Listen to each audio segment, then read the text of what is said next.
Welcome to the midweek message from First Grapevine, a United Methodist church. We're glad you've joined us. Please take a moment and let us know you are watching by registering on our church website or mobile app. We hope this encouraging word will be a blessing for the middle of your week. Hello, everyone. This is Travis Franklin, senior pastor here. I'm not Grant Palma. Grant's away. We missed Grant already, and he's getting some renewal time and some time of respite. And so I want you to pray for him as he, I believe, is trekking across Canada. So somewhere in the hinterland, Grant is there. And so we look forward to his return and know he will come back renewed and refreshed. But I'm joined today for the midweek message with Monica Lackey, who works with our children, and Marissa, who is a member here, Marissa Neal. And Marissa just was recommended by our Staff Parish Relations Committee to begin the process to become a full elder in the United Methodist Church. And so, Marissa, we congratulate you as responding to God's call and claiming her life. Did some interim youth work for us, a couple of summers ago, and we're just grateful she's here joining us. I don't have to tell all of you that we're in the midst of a strange and mysterious time called pandemic. And what we wanted to focus on today in the conversations we've had with one another in preparation is just how we're dealing with this time, this strange time, and what some of our struggles are, as well as what we have found to be helpful as we make this journey, the pandemic wilderness journey, I guess, if you had to put a name to it, that's what it would be. And so I'll begin. I have to be honest with you. There are days where I get really down. And none of us were prepared for how to do this. And certainly with the addition of being a father of a 4-year-old who's supposed to enter school this fall, as well as being pastor of a church and a husband. And I sometimes just really struggle at what those roles are. How do I do those now without the structured resources and environment that I'm used to? And so it indeed is a wilderness time. And we're all, I think, trying to cope with that and the multitude of roles we play in our lives. And that's different for us all based on our ages and where we are in life. But that's certainly mine. And so I got to just be honest that there are days when I'm feeling like I haven't been at my best, or something's missing, or are we loving our child? Are we making the right decisions? And so it's a really tough time. And yet, one of the things we believe as persons of faith is that God is somehow in all of this.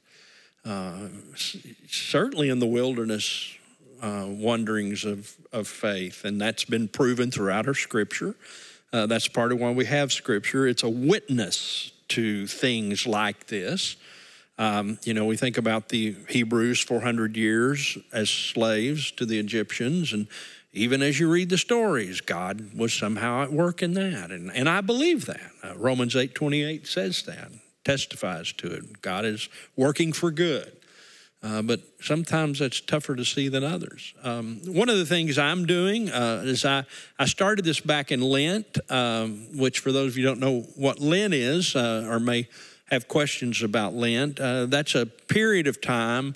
It begins with Ash Wednesday, 40 days prior to Easter. It's a time of preparation for Easter.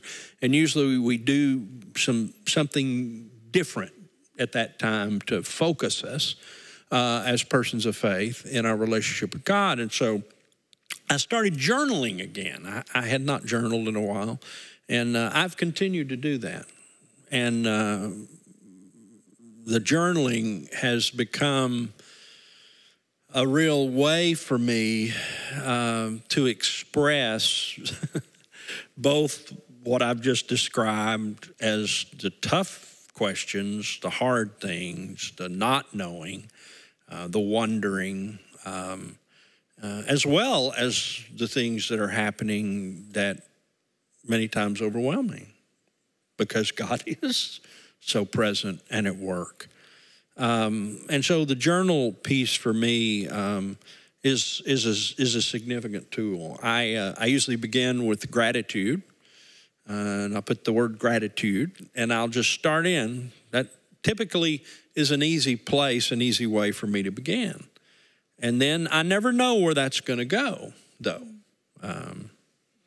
And that's part of what happens with disciplines. The point is you use them to begin something.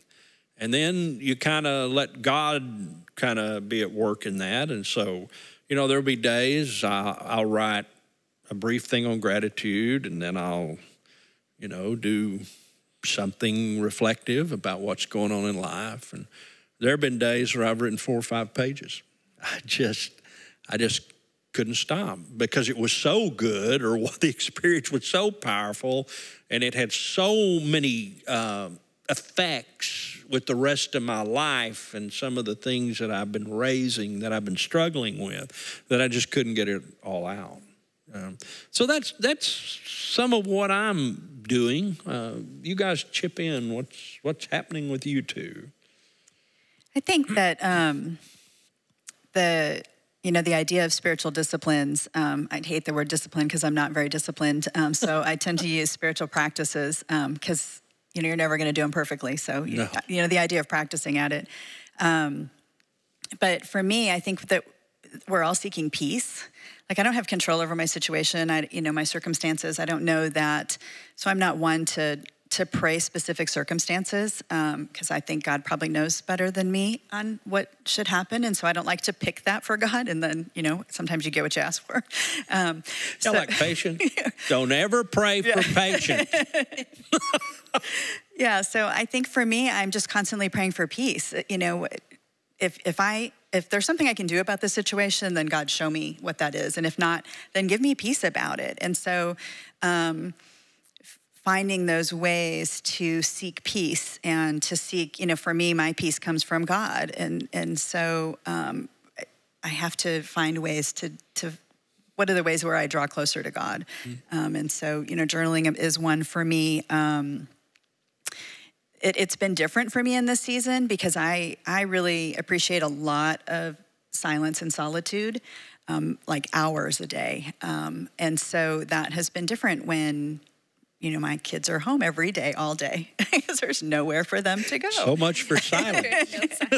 And so, you know, we all kind of have our space. So there's that, but there's just this, you know, when your kids are home, there's this feeling that you have as a parent that you're responsible for them, even if they're not in danger or they're not, like, you're kind of just hyper vigilant, you know, just aware, you know, even if they're just sitting in their rooms, you know, are they watching the right thing? Are they doing the right thing? And when they're in somebody else's care, like at school with trusted teachers, then I don't have that. I can just really rest. And so finding ways to rest in God when other people are present. And so that sometimes I'll just go for a drive, you know, and, you know, leave them with my husband and go for a drive and then have some solitude, or, you know, going for a walk around the neighborhood to get some solitude. That has been the biggest challenge is finding solitude, because I've found that the journaling for me doesn't come as naturally if I'm not completely by myself. I have a hard time journaling around other people. I always think I'm going to go on vacation, I'm going to journal, but on vacation we're around a lot of people, and it's just... Yeah, I'm the same way. Yeah, so having to find new tools. So there's been a lot that I've, you know, had to experiment with, so, but that's kind of the first one. Yeah, I've been kind of doing a combination of that. I've been journaling. I'm like you guys, I'm like you guys, I don't have a lot of alone time. We have, you know, with little kids, even they're hanging on you all the time. They're just attached like with glue, and it's a lot. So for me, I do like to make lists. So my journaling is a lot of list making. I've tried this new for me thing over the last couple months with my emotions. That's where I really struggle.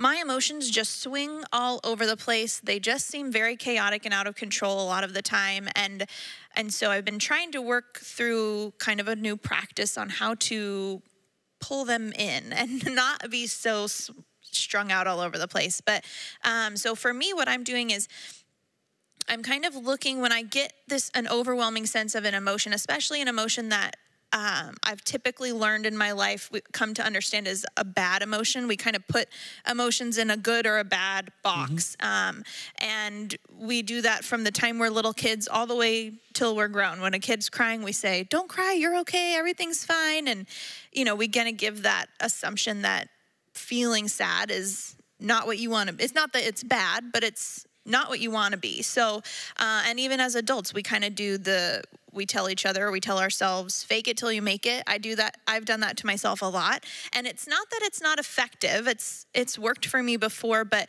now I feel like I'm trying to look at emotions as neutral. They're just neutral. What if I looked at them as neutral messengers from God? God gave me these emotions. And if I look at them as if I look at anger as a neutral messenger, and I'm able to grab my journal and just write down anger. That's what I'm feeling right now. Then I can make a list of, why am I angry? Well, everything's gone. I'm not doing the things I want to do. I'm lonely. I'm isolated. I'm overwhelmed. I feel guilty about everything I'm doing as a parent. Feel like I'm behind in everything, and that makes me angry. And so then I can kind of take that list of reasons why this emotion is here and circle the things that I can do something about right away. If I'm angry because I'm feeling isolated and lonely, well, I can pick up the phone and text somebody, or I can FaceTime with a friend, or baby Robert and I will write letters to people and drop it in the mail. Like, that's something I can circle and say, yeah, I can do something about this right now. Things like, I'm angry that, this is the week we would be having VBS, and I'm heartbroken that we're not. That's my favorite time of the church calendar. It's not necessarily, official, but for me it is. And that's my favorite time, and I'm heartbroken that we're not doing that this year. And so as much as I understand the why, just the fact that it's gone is hard. And that's something I can't do anything about. But since it's on the list and it's not circled, that's when I can kind of sit down and pray and say, oh, God, give me the strength and the wisdom to take these things that I can't control and let you control them. Give them back to you. They belong to you in the first place. I took them away, tried to make it my own, and it turned out to not work out so well. So that's kind of what I've been doing is, not trying to make myself feel guilty for the huge range of emotions that I'm feeling, but instead just looking at them totally neutral. What do I need to do? How do I need to face this feeling to move forward? I don't know if that makes a lot of sense, but I've been doing that. It's been working. It's been helping a lot for me. I love the idea that you make the emotions neutral. I've never thought about that. Yeah. They come so charged that many times they're so charged that the emotion has you in a way that, blocks your creativity, blocks your perspective. Makes you make bad decisions. And I feel a lot of guilt about stuff when when I snap at my child because I'm overwhelmed by 1,000 other things, then I automatically add guilt on top of all the other things I'm feeling. And so, I've kind of just been trying to step back and say, this is just a feeling. It's not who I am. It's not defining me or my family or even the moment that I'm in. It's just a piece of it. And I need to isolate that piece, kind of pull it apart, see all the things that make it up, and then put it back together in a way that I can move forward with in a healthy way and not bottle it up. Wow. It reminds me of the kind of, I'm going to call it an ancient practice of hospitality. It shouldn't be ancient, but but even in the, the Old Testament, of the idea of hospitality in the Old Testament of, that you are to welcome strangers and you are to, treat them. I mean, that's almost a spiritual discipline. Right, right. I mean, really. And so there's this practice of recognizing, kind of the stranger in you, or being hospitable to yourself. There's, love God, love your neighbor, love yourself. And so there's this practice of hospitality for yourself, and this acceptance of everything in yourself. And so when those emotions come up, to see them as a visitor, and how would you treat a visitor? And showing that same hospitality to the different parts of yourself that you would show to somebody else, and welcoming that. And like you said, that like it has something to tell you, that emotion is there to tell you something, and to help you understand what's going on, or, why you're reacting to that. And so rather than either completely falling prey to it, where it becomes us, or shutting it out completely, that welcoming it as a stranger and say, oh, what is this, what does this have to teach me, and and accepting it. And it's powerful. When we were kind of emailing about this conversation, you brought up a passage in Romans that, suffering produces character, and the endurance, and then character, and then hope. And so when we push what we think of as negative emotions down, we're robbing ourselves of an opportunity to create endurance and to create hope. And so, I think that that's a big deal. I've talked about this on the podcast. This is something that a therapist has taught me before, that if you look at your life like a bus, you'll have to just bear with me. I promise it makes sense. It sounds silly, but if you think of your life as a bus, for me personally, I let my emotions, especially ones like anxiety and stress and worry, hop right on and just start driving the bus. And I'm just sitting there completely at the mercy of this emotion that's driving the bus.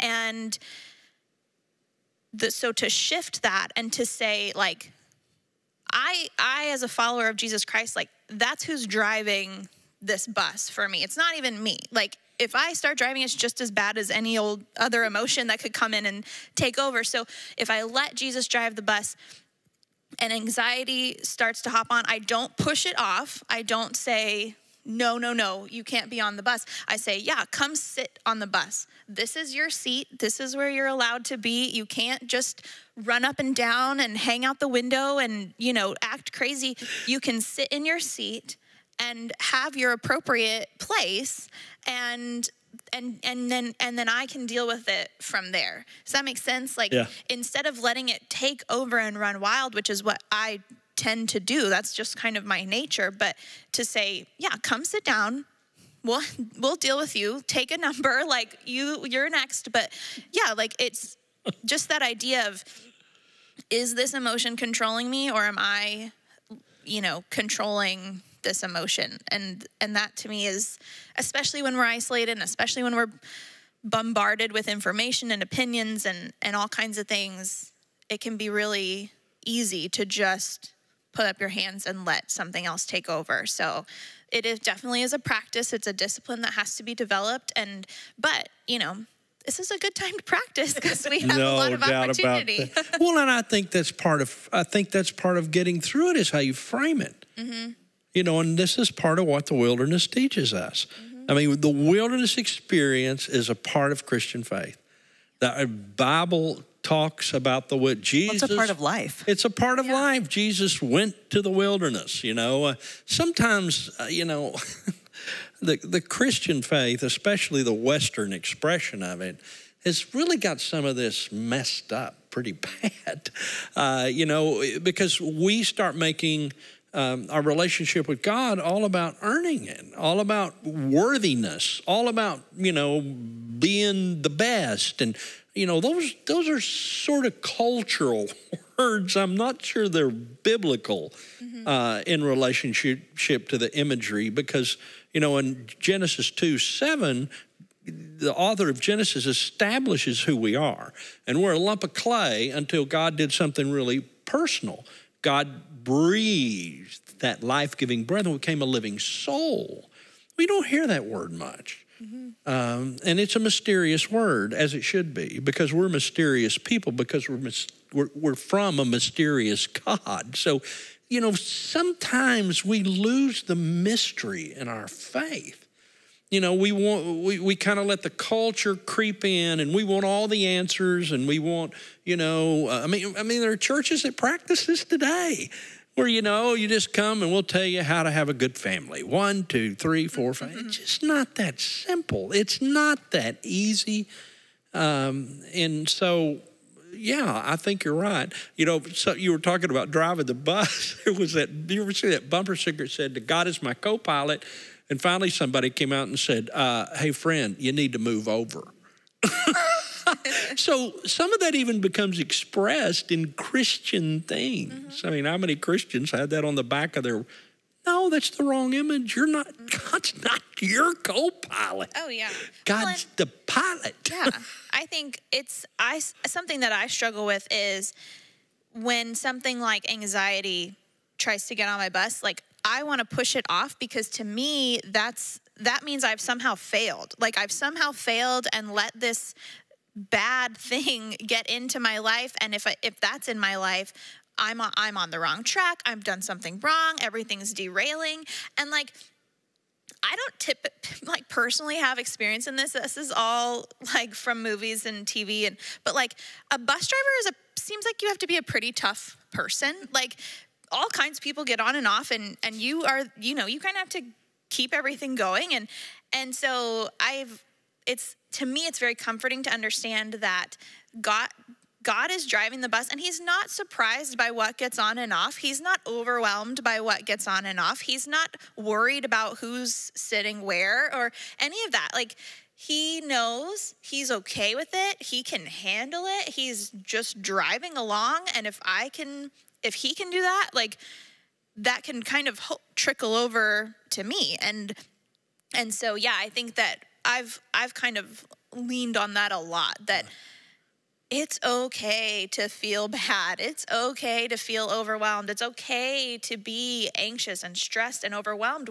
This is an anxious and stressful and overwhelming life that we're living in, especially right now. And so, yeah, I think that looking at things as neutral, giving God the control that he should have and taking it away from myself, to me, those are really like foundational ways for me personally to get through what's going on. Like, I just have to have that.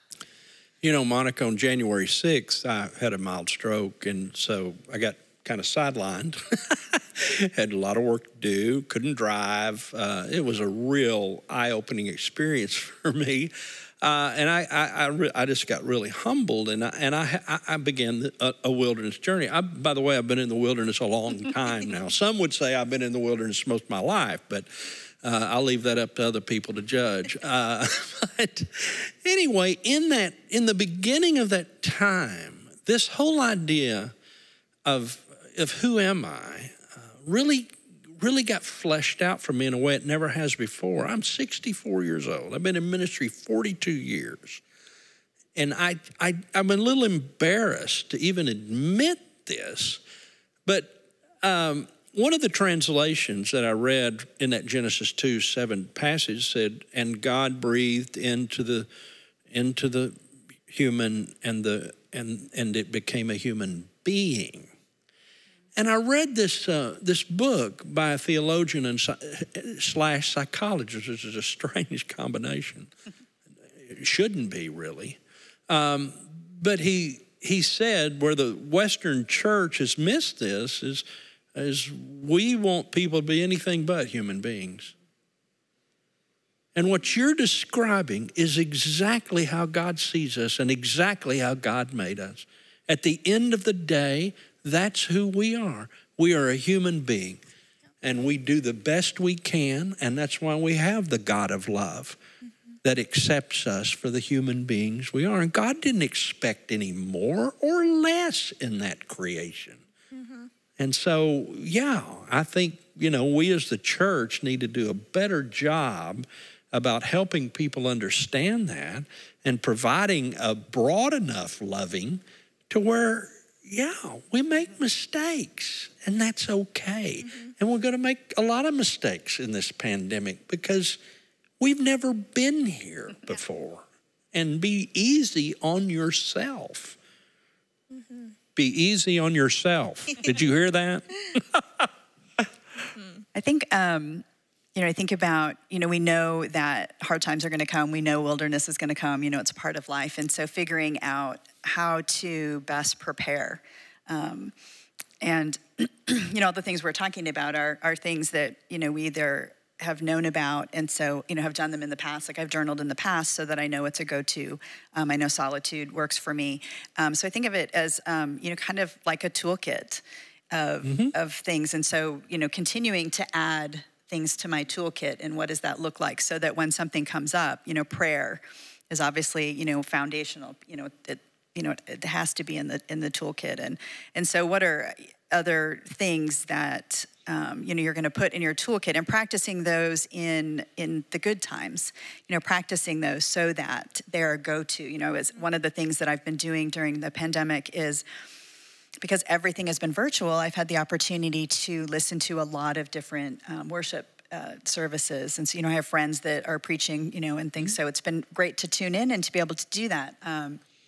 And so yesterday I had, after I watched our service, I watched a friend from seminary was preaching, and she preached on Psalm 46, be still and know that I am God. And then this morning. Oh, that's a good one. Oh, it's a good one. It was an amazing message. Excuse me. But this morning, I found out my email was hacked. And so, if yes, you got I received one of those. Yes, if you got an email from me with a zip file, do not open it. It was a hack. And so, I thought when you sent it to me, I said, "My gosh, it's got a code. I've got to open it." Don't open it. I said, "Boy, Marissa's getting really private." But so my first reaction was to kind of spin out of control on that. Like, that's the last thing I need. I was nervous about coming here and being videoed and, all of that stuff. And so all this is happening, and, everybody that I know is getting an email.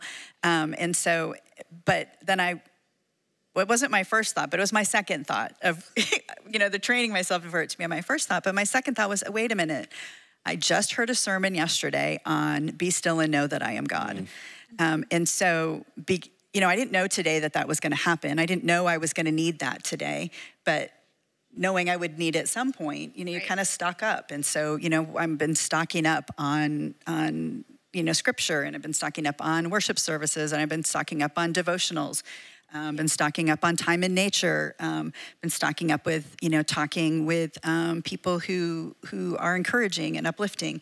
You stock up on all of that stuff so that when you hit that wilderness moment, you have it in your toolkit to draw from. And so I don't know, to me, I thought that was powerful today. I was grateful for that message because I needed it today.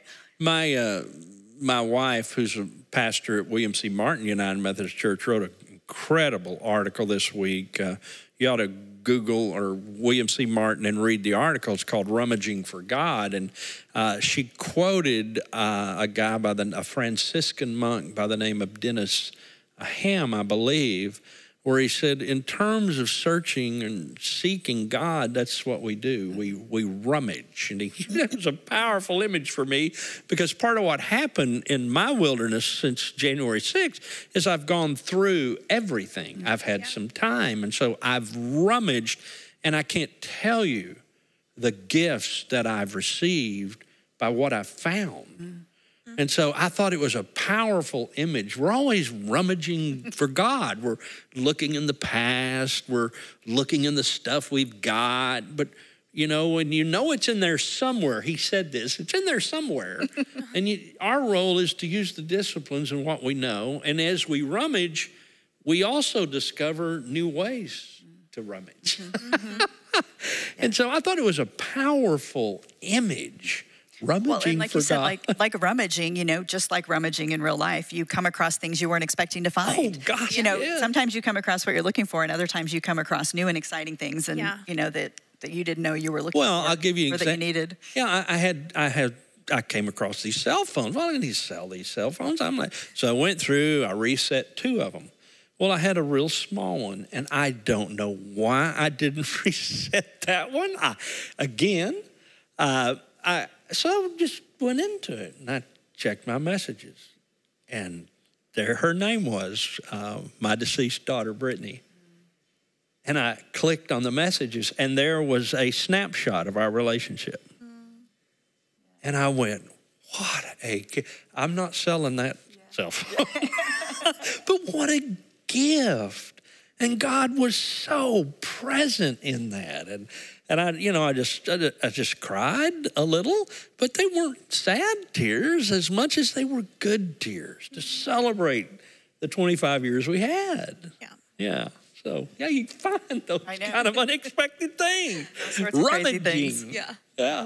When I read her article, I thought one of the things I've been trying to do, one of my practices for all of this is when Carly first came here, Pastor Carly, she did something with us with Psalm 46 where she taught us how to pray, be still and know that I am God. Be still and know that I am. Be still and know, be still, be. And you kind of breathe and you say it a lot slower than I just said it. But and I've been doing that every night when I go to bed and it's still and it's dark, pretty much the only still time we have in our house. And I say that pretty much until I fall asleep. And one of the things that I thought about was how after I've said it a few times, I go and say, be still and know that I am. And then words pop into my head, like be still and know that I am present. Be still and know that I am faithful. Be still and know that I am loving. Be still and know that I am in control. And so it's almost like my heart is starting to rummage through these things that I know about God and is giving them back to me. And it's like, I don't always know what's going to pop up, but that's kind of the best part about it is that the things that come to my mind, some of them are the same, but some of them are different. And it sometimes seems like it's based on the day that I had. Like if we had a day where everything's out of control, that's something that will pop into my head of just be still and know that I'm in control. Be still and know that you're in the palm of my hand. Just all these things that come from scripture and come from just my knowledge of who God is. And so for me, that's been something that's really, really powerful. And so a lot of times I try to write them down, but it's nighttime. So I'm trying to also go to sleep. But a lot of times in the morning, I'll add those into my journal of just things that God's brought to my mind to remind me of who he is, because it's easy to lose sight of things like that all the time. And right now, especially, I feel like for me, it's easy for me to just get focused and bogged down with things that are not helpful. So that's something that just those reminders of who God is, that even if you have to rummage for them, even if you have to really search them out and that kind of thing, it's really worth it. Yeah, I got on a kick of just reading more news than I should have. Trying to get the multifaceted view. And it was just ridiculous how much time that I was going in, to these things. And, of course, I had a little knowledge about a lot of things. And and then I began to realize that how helpful was that? Right. Well, it wasn't very helpful. And in fact, it just kept me stirred up. And it was my loving wife who brought that to my attention one night as I was pontificating on whatever article I'd just read. Brene Brown in her book, Braving the Wilderness, says that one of the pitfalls of an information age is that we think we're experts on just about anything. And we need to be. And we need to be. And we have an opinion about everything. And she caught herself doing it. In the book, she talks about the discipline or the practice, I like that word better, the practice of not doing it, of not needing to be the expert or have the knowledge. And many times when somebody begins a conversation about something, they ask you, and you just look at them and say, no, I'm not familiar with that. And the freedom of that. And so, I think, one of the reasons we're doing this is how are you using your time?